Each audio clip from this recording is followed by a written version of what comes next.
Hello and welcome to another Age of Mythology commentary. So this match is going to be Zeus versus Oranos. I'm blue and I'm Zeus, my opponent is red and he is Oranos. So, since last game I've upped my game a little bit. And the way I did that was by studying another Age of Mythology player you may know called TheMista, who is essentially the best Zeus player we know of. At least I think so. He's the best one I've seen. Another YouTuber called BoIt T.V, who you've probably seen his channel, uploaded a video where he basically analysed Mista's early game Zeus up to his classical age, where he takes a first town centre. So what I did this game was I sort of modelled my villager build order and my strategy around what Mista was doing. So to begin with, 5 food.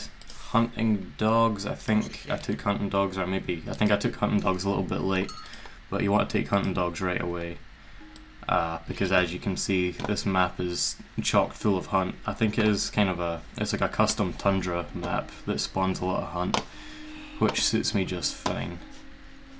So after you go 5 on food, you go 3 on wood, and another tip I picked up from that video is that the most efficient way to chop down wood is have one guy in this tree, one guy in this tree, and one guy on the back tree, because then there's no walking time, no villagers getting in each other's way. We'll have a look at what my opponent's doing. I didn't really have a good look. I'll go to his side of things.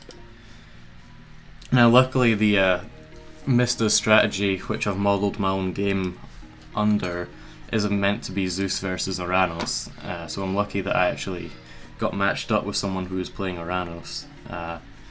As for his own build order,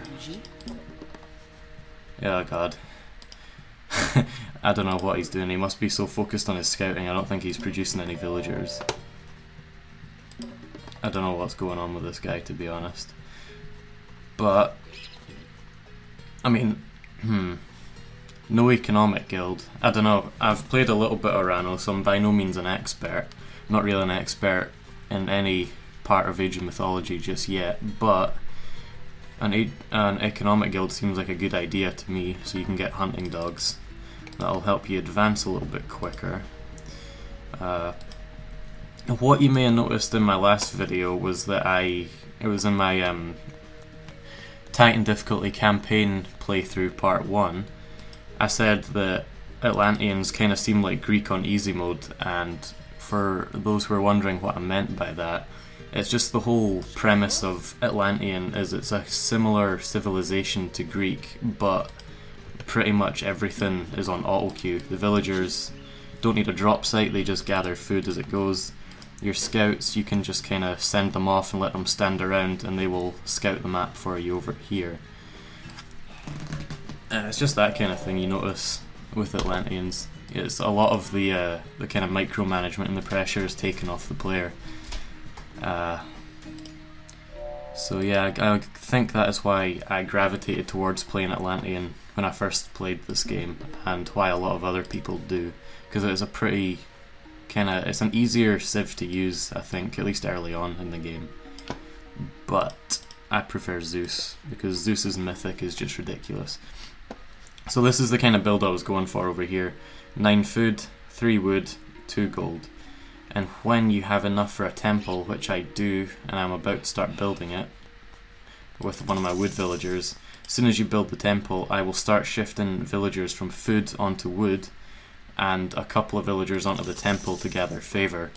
Reason being, my military in the Classic Age is going to be centaur heavy. Centaurs cost 200 wood a pop, and favour obviously because they're a myth unit, so having that big stockpile of wood going into the next stage is always useful. Only taken hunting dogs as an economic improvement so far, simply because that is how it works. That's kind of works for me. I didn't feel the necessity to take any of the upgrades early on. And it's definitely improved my gameplay, changing my build order to this. So soon we should see me shift some villagers over to food, from food to wood, and see there's number 2 on favour. and then I start tasking my villagers onto wood from the TC. So you only need a high surplus of food just to advance into the next stage, and then I think 6 villagers on food is a good baseline to keep your villager income producing, and then as you can see, going 9 heavy on wood. Now I think what I do next, yep. What I was doing before was I was advancing then training a hero, but what I found is training Jason, which doesn't take long at all, is a good thing to do before you advance. Simply because he can, I guess, for the added protection, but also to pick up all these relics early on, preferably before your opponent. So that is what I'm sending him off to do. We'll just play it fast while I advance, because there isn't a whole lot going on. I think I take husbandry soon. Still don't have anything else. I take husbandry because having the extra cows early on, when you're you don't want to go forward hunt and get raided, is a good way to keep your food income going. So what do you do when you step into classical? First thing I do, start training another centaur, and then I will upgrade that centaur immediately after, and stable. And the thing I really liked about this strategy, which I noticed, is that it spreads out your resources really neatly while you're still expanding. What I mean by that is, you're going wood heavy because obviously centaurs are a wood heavy military unit, and you have just a couple on favour so you can keep producing them. Why go for stables? 2 reasons. One, if you're fighting Oranos, he's going to produce Terma, which cavalry counter. So that'll prevent you from being Terma raided too much. And also, I wonder if I can see it yet. So Hippicon are very gold heavy. Now what that means is that you don't have to put too many villagers on gold, because your only gold expenditure is your Hippicon, which means basically going wood heavy and then going sort of food heavy second up. Kind of spreads out your resources evenly that way. Like you have your villagers and your Hippicon for food. You have just the Hippicon's gold requirement for your gold, and then everything else on wood in favour. So that way I'm building up a decent military while I am building up my economy. So he's just picking up those relics. I've scouted this gold mine, and I'm sure he had one here, but I have not scouted that yet, but I will do. So that is the current strategy. I'm going to play it actually no, I'm going to have a look at what he was doing, because okay, he's going triple military barracks. So I guess he's going very heavy Myrmidon, Murmillo early on, which actually kind of sucks for me since I'm producing cavalry. 2 gold, 3 food, 3 wood. I guess he's just balancing everything out equally. He's already taken a farm, but no economic guild yet. Upgraded towers, but no economic guild, and 3 barracks. Don't think this is an ideal playstyle. He did, I'll take the Fog of War off here, he did push me off my hunt here with 2 Prometheans. I probably should have had more units around here, but they get quickly taken out, and I think I send these guys back pretty soon. We'll take a look at my temple. See, I've got 3 relics. 1 to give me a Pegasus, 1 for cheaper myth units, which is going to help a lot with the centaurs and the colossi, and free food. Can't argue with free food. So, okay, and I've pot blocked myself here, not for long though. I'm pretty sure I'll build a house soon. Yeah, I was building one over here. So there's a few hiccups still. I've upped my game for sure. I mean, I've got more resources than I know what to do with, but it's just kind of building up speed and kind of just things occurring to me, like I need to take this improvement now, I need to build this building. But I have to say I'm happy with my progress. I took another tip from the last video too. People were saying I need to build more wood mines to keep my wood production efficient, because obviously the further you dig into the forest, the further you get from your drop site. So I think I factored that in. As for, okay, so I've got some idols here. Like I said, I'm still needing to build up some speed. But around this time is where I take my second TC, I believe. Don't know what I'm doing with these guys. I must have just been distracted by something. Not sure why. And I'm pot blocked again. So this is kind of a slow part. We will skip ahead until I learn how to play. Okay, so send 8 villagers over here to take the TC. Kill that pesky bear. Kill that pesky oracle. And as you can see, I took most of my villagers from gold to build the TC. That was another part of the strategy. And it's also part of the strategy to build a military academy while you're taking your second TC. And a storehouse, because these guys are going to go on wood and they're going to try and start producing some farms over here. So I'll take it off fast for a second. What's he doing? He's building Murmillo Promethean army. I'll see what he's doing as far as his unit production goes. He's not auto-queuing anything, just auto-queuing his villagers. It's probably a good idea. Because that'll, without his economic guild, no, he's got his economic guild, and he hasn't taken any upgrades though, so that's probably what set him back so much in this game. Go back to me, I've got my second TC, I'm farming up with the wood surplus from those villagers. Building up a military, probably taking some improvements. And there isn't much action yet. Okay, no. So I came over here with 3 centaurs and did a little bit of raiding. He shocked me, which kind of saved his villagers a little bit. And he's taken a second TC at about 10 minutes in, I think. So things are looking sort of even right now. I'd say I've definitely got the economic advantage. So I run those guys away. What else is going on? Anything significant? I don't think so. So we'll skip ahead until the real action starts. He runs his units back. I run mine back. Building a couple houses so I don't pot block myself. Finally taking an armory so I can advance. And an archery range. I saw he was building a lot of Murmillo, so archers counter Murmillo. That's why I'm building this. And what I noticed with this build is when you're auto-queuing centaurs, you tend to end up with a lot of centaurs because you're going so wood heavy. He's just... The thing is, he's going so much heavier on military than me, but he doesn't have the economy to sustain it, which is letting my military take the edge anyway. So we're about to get our first battle here.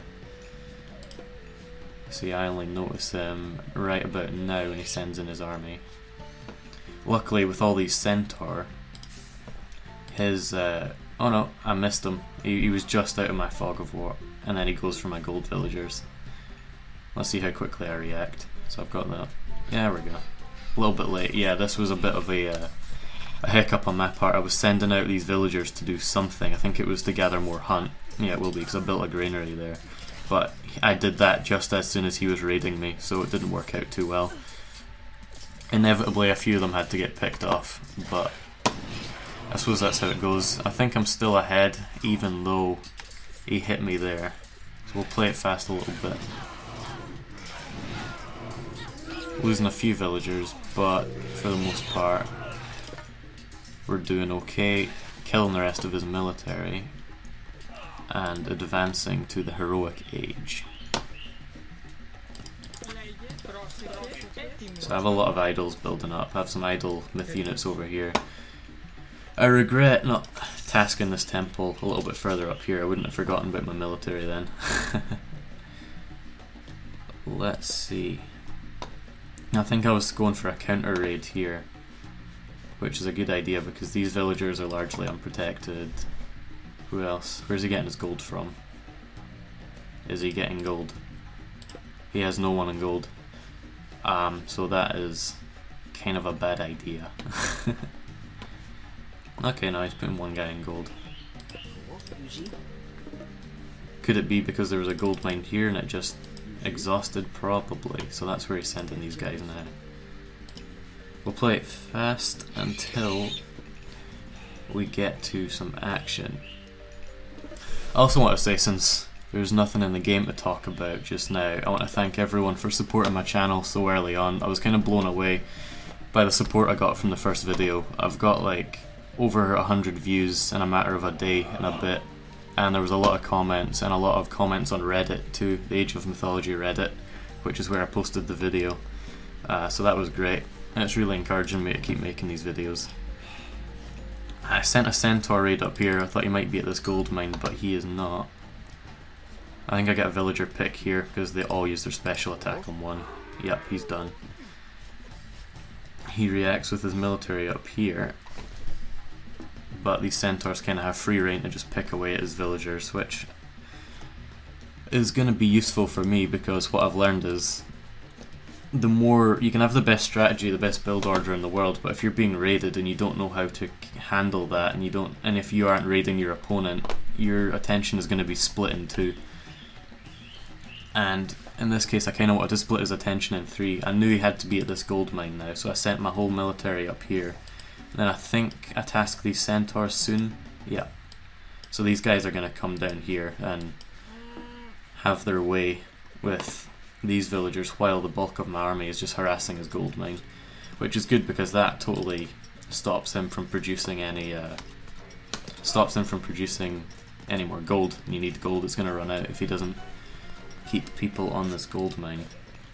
Meanwhile, I think I was just, because I'm not the quickest player, I was just focusing so much on my economy, taking upgrades, tasking villagers, while trying to keep my units alive up here.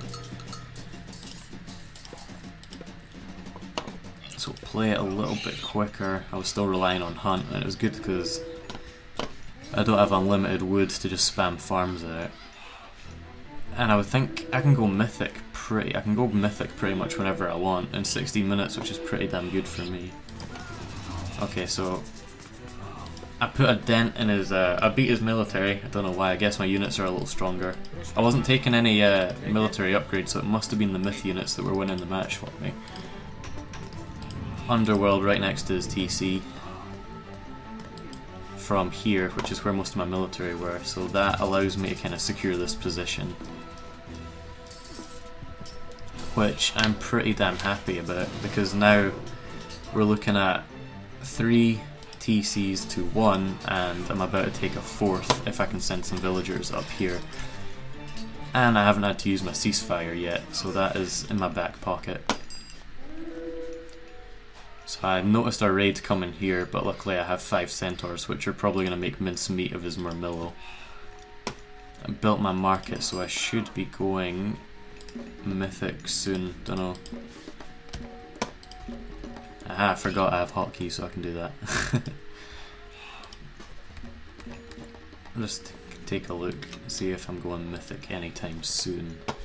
Still taking out this raid. Play it fast. Still I'm going mythic. Military's just kind of chilling here, guarding this town centre. Can't believe it didn't occur to me to go. There we go. Mythic through Hephaestus, obviously, because we want to get the Colossus. I'm pot blocked, which I think is a good thing. But I won't be pot blocked after I take his TC. He was an incredibly defensive player. Like, let's count the towers right now. 1, 2, 3, in addition to his 4 regular ones. No, that's one of his 4. Yeah, so he had his 4 initial towers and he's built 2 more on his fortress. Kind of a waste of resources, I think. Because what I'm realising about this game is the best defense is an offense. Anyway, I didn't even have to use my ceasefire to put this TC up, which is just, this is the whole turning point of the game for me. I've got him totally outmatched in population, totally outmatched in economy. He's still in the heroic age and he does not have the resources to go mythic anytime soon. And he is spending all of his money on military and fortresses.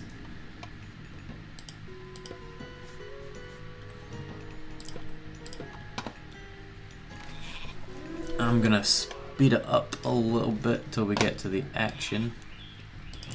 So I'm putting up my first fortress here. And at this point in the game I had more resources than I really knew what to do with. And I was just focusing on producing my military, getting their upgrades, winning the fight. He sent like a few destroyers, I don't know, I guess it was just a kind of a last ditch attempt to take some control back in the game, try and knock down some of the buildings, but it didn't work. That's kind of poor micromanagement. These centaurs should be picking apart his villagers, and if anything the hoplites should be moving away or taking out the towers. But that was just a micro mistake on my part. Start producing catapults. I do have my first Colossus here. And then he sends his destroyer to take out my catapult. I guess this game is just, it's all about the little things, and it's all about building up speed so that you just do some things automatically, and then you can focus on the little stuff like your military micro and whatnot. Alas, I'm basically dominating the game at this point. So we'll speed it up a little bit. He doesn't, even if he can make something of an army, my archers will just pick off his destroyers one by one if he keeps sending them out like that. So there's not much else to do. Once Zeus gets his Colossus, once he gets his siege, it is basically game over. Basically game over. I think I'm going to start producing some Myrmidon. Yep, and I've got the upgrade. Got 2 military barracks here, got Colossus coming out of this temple, so that's a pretty annoying side build. What I would have liked to have seen out of myself is, because I have the resources, maybe take this TC and fortify it a little bit. He raided me over here and I took the opportunity to ceasefire. Why would I ceasefire when I could just move my villagers away and let a building take him down? That's what I should have done, but my way of thinking was, I've got a lot of stuff on my plate, I want to slow the game down, I want to get my military improvements, and I want to basically put him in a terrible position. So any respite he might have gotten from this ceasefire, I also would have been able to advance. So I've only got medium Myrmidon, I really should have my improvements up a little quicker. But I also take the time to send some military back to deal with his raid. And I mean, now I've got 4 Colossi in the middle of his base. There isn't really much he can do at this stage. My Centaur and Myrmidon will basically destroy his Murmillo there. I don't know why he decided to guard my Plenty Vault. I mean, it's a couple resources a second, I think, so it's not that great. Yeah, the TC goes down. The military is still coming through. The economy is good. His raid was basically just a non-factor because he didn't have anything. He had Murmillo, and that is basically game, set, and match. More Myrmidon. So this is what I love about this game when a strategy comes together. This is what I want out of my Zeus gameplay. I want to have the Colossi, the Siege, and the Myrmidon spam at the end, and I just want to crush whoever I'm fighting. I want to use the Underworld to take his TC. It's a really satisfying strategy, and it is. Honestly, Zeus is just ridiculously overpowered at late game. He really is. Because Zeus, obviously, as you may know, his infantry have bonus attack versus buildings. Yep. Infantry do more damage to buildings. So you've got your infantry doing siege damage, essentially. You've got Colossus, which are a myth unit, doing siege damage, and you have regular siege. It's kind of hard to stop someone from destroying all your buildings if you have to counter 3 different kinds of siege. So at this point something kind of strange was going on with the game. I'm going to cut this audio and then I'm going to go into that part and kind of explain what's going on. He wasn't resigning or quitting the match, and I just decided, okay, I'll just take all the TCs and that'll force him to... taking all the TCs will force him to give up. But it didn't happen like that, so I'm going to cut the recording off here. Thanks for watching the main game, and I will see you in just a second. Okay guys, this is the final part of the video, and what you can see before you is the save and exit screen. I don't know how you pull that up, but essentially, I don't know, the game was over, I'd won, and he kept clicking to vote for a save and exit. And as you can see from the log, I was just smashing the hell out of the continue button because I was worried that the game wouldn't record. And then as you can see there, he's saying bug, it's a bug exit. I'm basically asking him, why aren't you resigning? He says bye. And yeah, that was kind of, because I'm not that great at this game, it's kind of hard for me to get an entertaining gameplay. so I was kind of pissed if the recorded game didn't go through. Luckily it did. So my question to you, more knowledgeable Age of Mythology players, is this a bug, or is he kind of trying to screw me over? It wasn't even a rated game, so I'm inclined to think it was just a bug, because I don't know why you would kind of bug the game out just to get out of losing an unrated game. So yeah, if you have any knowledge of what that is, I would appreciate the comment. And anyway, that is the end of the video, so thank you for watching, and stay tuned for more commentaries of this nature, and also, if you're interested, stay tuned for my Titan difficulty campaign walkthrough. So, see you later guys.